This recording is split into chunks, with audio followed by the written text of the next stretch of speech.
আর আল্লাহ নবী যখন মক্কা থেকে মদিনায় যখন রওনা হয়েছিলেন, একটি দোয়া আল্লাহ নবী বারবার তিনি আল্লাহর কাছে ফরিয়াদ করেছিলেন। কোরআনে কারীমে এই সূরা বানী ইসরাঈলের ভিতরে দোয়াটি আল্লাহ রাব্বুল আলামিন পরবর্তীতে কোট করে নবীর মুখের দোয়া আল্লাহ পাক কোট করে জানিয়ে দিয়েছেন, আকুর রাব্বি ইয়াদখিলনি মুদখালা সিদকি ওয়া আখরিজনি মুখরাজা সিদকি ওয়াজআল লি মিন লাদুনকা সুলতানান নাসীরা। আল্লাহ নবী আল্লাহর কাছে দোয়া করেছিলেন, আল্লাহ আমি মক্কা থেকে বিতাড়িত হয়ে আমি আসতেছি, তুমি আমাকে ওয়াজআলনি মিন লাদুনকা সুলতানান নাসীরা, ও মালিক আমাকে তুমি রাষ্ট্র শক্তি দিয়ে আমাকে তুমি সাহায্য করো, আমাকে তুমি রাষ্ট্র শক্তি দান করো। এই দোয়া আল্লাহ নবী মক্কা থেকে মদিনায় প্রবেশের সময় এই দোয়া পাঠ করেছিলেন, ও আল্লাহ আমাকে তুমি রাষ্ট্রীয়ভাবে আমাকে সহযোগিতা করো, অর্থাৎ আমাকে তুমি রাষ্ট্রের শক্তি দ্বারা আমার হাতকে মজবুত করে দাও। তাহলে রাষ্ট্র শক্তি চাওয়া এটা নবীদের সুন্নাহ। কার সুন্নাহ?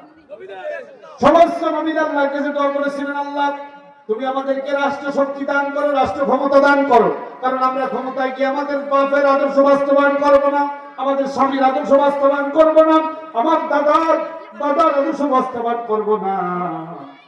ক্ষমতা পাওয়ার পরে আদর্শ যার বাস্তবায়ন করবো, যার কথা বাস্তবায়ন করবো, তিনি কে?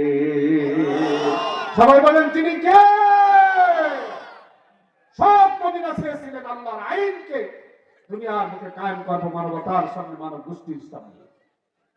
বিশ্বনবী মুহাম্মদ রাসূলুল্লাহ দোয়া করেছিলেন। নবী মুহাম্মদ রাসূলুল্লাহ মদিনার রাষ্ট্রে প্রেসিডেন্ট ছিলেন কি ছিলেন না? ছিলেন কি না? ইউসুফ আলাইহিস সালাতু ওয়াস সালাম মিশরের প্রেসিডেন্ট ছিলেন কিনা? হযরত সুলাইমান আলাইহিস সালাম প্রেসিডেন্ট ছিলেন কিনা? হযরত দাউদ আলাইহিস সালাম প্রেসিডেন্ট ছিলেন কিনা? যুলকারনাইন পৃথিবীতে খেলাফতের দায়িত্ব পালন করেছিলেন কিনা? কথা কোরআনে এসেছে। একদল মানুষ বলে ইসলামের ভিতরে রাজনীতি নিয়ে কোনো কথা নাই, অথচ আমাদের নবী মুহাম্মদ রাসূলুল্লাহ মদিনার রাষ্ট্রের প্রেসিডেন্ট ছিলেন, মদিনার রাষ্ট্রের প্রধান সেনাপতি ছিলেন, মদিনার রাষ্ট্রের প্রধান বিচারক ছিলেন আমার নবী মুহাম্মদ রাসূলুল্লাহ সাল্লাল্লাহু আলাইহি ওয়াসাল্লাম।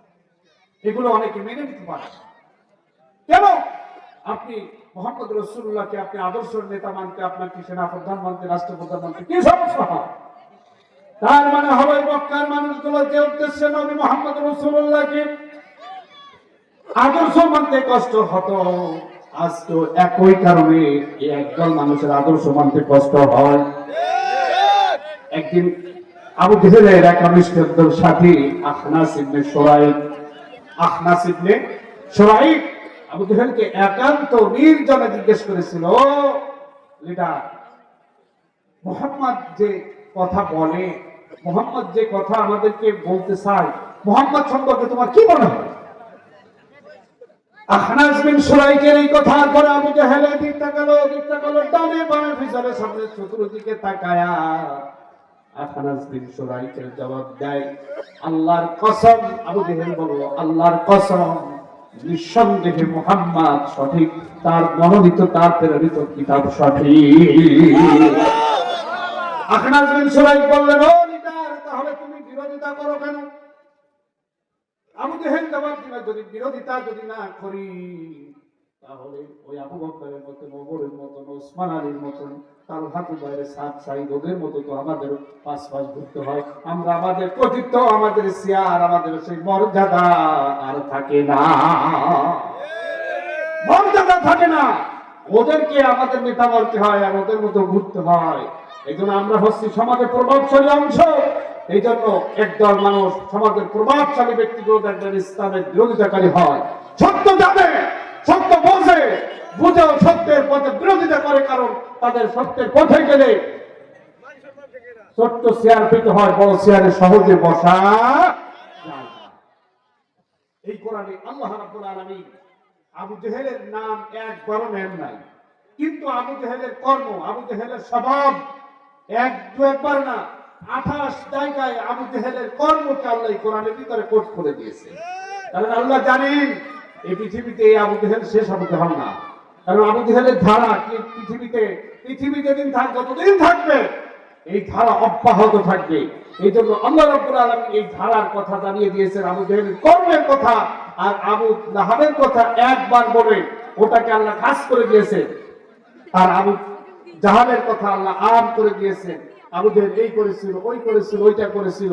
পৃথিবীতে যারাই এই কর্ম করবে তারাই হবে ওই আবু জাহালের অনুসারী, উত্তরসূরি। কথা বলে ঠিক কিনা? আমার ভাইরা যে কথা বলতেছিলাম, আল্লাহর নবী মদিনার রাষ্ট্রীয় প্রেসিডেন্ট, এই রাষ্ট্রকে মেনে নিতে পারে না একদল মানুষ। এক বড় আল্লাহ ওয়ালা হুজুর, বড় টুপিওয়ালা দাড়িওয়ালা বুজুর্গ, নাম আর কেউ না, আব্দুল্লাহ ইবনে উবাই ইবনে সুলুল। আল্লাহ নবী যদি কোন মেম্বারে দাঁড়িয়ে যখন বক্তৃতা দিত, এই আব্দুল্লাহ বিন উবাই ইবনে সুলুল বিশ্ব নবীর বক্তৃতার আগে নবীর শান বর্ণনা করতেন। নবীর বক্তৃতার আগে আব্দুল্লাহ ইবনে উবাই ইবনে সুলুল আল্লাহ নবীর প্রশংসা করত। ও নবীর সাহাবীরা, এখন তোমাদের সামনে কে বক্তব্য রাখবে তোমরা কি জানো? এখন যিনি বক্তব্য রাখবেন তিনি আখেরি জামানার শেষ নবী, শেষ পয়গম্বর। তার দিকে তাকাও, তার এই রহমতের নবী, তার দিকে তাকাও, দেখো জান্নাতি মানুষ, নিঃসন্দেহে জান্নাতি মানুষ। আর আল্লাহ প্রেরিত কোরআনের আয়াত তেলাওয়াত করে করে বলতো, লা তারফাউ আসওয়াতাকুম ফাওকা সাওতিন নবী ওয়া লা তাজহার লাহু বিল কওলি কাযহরি বা'দিকুম লিবাদ। আব্দুল্লাহ ইবনে উবাই ইবনে সুলুল বিশ্বনবীর সামনে যখন বক্তৃতা দিত, বিশ্বনবীর বক্তৃতার আগে নবীর শান বর্ণনা করে বলতো, ও নবীর সাহাবীরা, খবরদার নবীর সামনে বেয়াদবি করবে না, নবীর সামনে উচ্চ স্বরে কথা বলবে না, নবীর সামনে অগ্রগামী হবে না। যদি নবীর সামনে উচ্চ স্বরে কথা বলো, নবীর সামনে যদি তোমরা অগ্রগামী হও, আল্লাহ পাক তোমাদের জীবনের সমস্ত আমলগুলোকে নষ্ট করে দেবে, তোমরা টের পাবা না। এই ধরনের কথা বলে বলে আল্লাহ নবীর শান বর্ণনা করত। আবার নবীর আড়ালে গোপনে গোপনে রাতে রাধারে নির্জনে গিয়ে কাফের মুশরিকদের কাছে নবীর তথ্য দিয়ে আসতে বলো নাউজুবিল্লাহ। এই ব্যক্তি সারাটা জীবন বিশ্বনবীকে সামনের উপর থেকে ভালোবেসেছিলাম। দাড়িতে, টুপিতে, পাঞ্জাবিতে, জুব্বায়, সুন্নাতে কোনটাই কমতি ছিল না। এক জায়গায় শুধুমাত্র নবীকে মানতে পারে না, সেটা হলো উসওয়া, আদর্শ হিসেবে রাসূলুল্লাহকে মানতে পারে না আব্দুল্লাহ ইবনে উবাই। এই কারণে জাহান্নামের আগুনে অতল গহ্বরে তার অবস্থান হয়েছে। আর মুনাফিক যারা, তাদের অবস্থান হবে জাহান্নামে একেবারে তলদেশে। ইন্নাল মুনাফিকিনা ফি দারকিল আসফালি মিনান নার। জাহান্নামীদের অবস্থান হবে একেবারে জাহান্নামের আগুনের তলদেশে, যার উপরে থাকবে কাফের, বেঈমান, ফাসিক, ফুজ্জারেরা, আর তলদেশে থাকবে জাহান্নামীরা।